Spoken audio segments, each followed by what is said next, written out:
good one, social media, and update you all. I think it's no secret as to what transpired.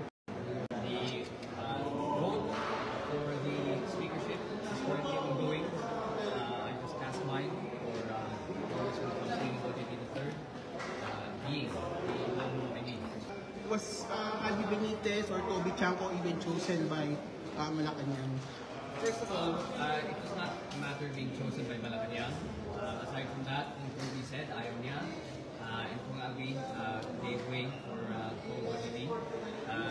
How this works is, of course, it's a game of numbers, the magic number being 158. Kinausap at tinanong po namin ang mga party leaders kung sino sa tingin nila pwede maging speaker kapalit ni Speaker Martin Romualdez. At ang pangalan na lumabas lagi ay ang pangalan ko. We are a collegiate body. The speaker is Primus Inter Pares and he serves at the pleasure of the majority.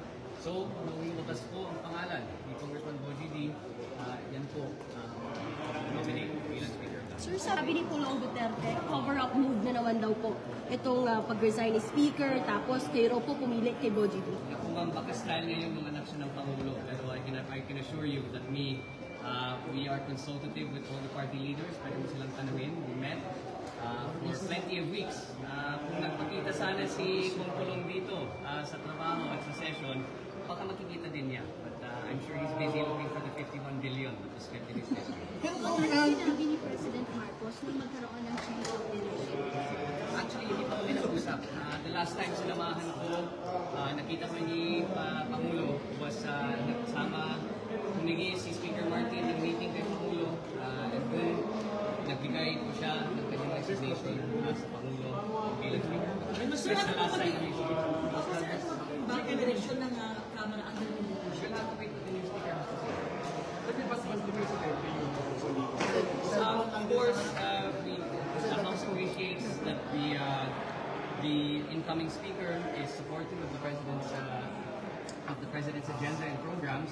Pero again, this is a political branch of government which Malacanang respects, which the executive respects.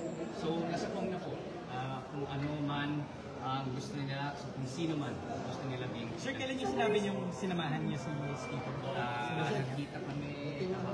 Sir, kailan niyo meeting niyo with the President? So, did the President Bogie D?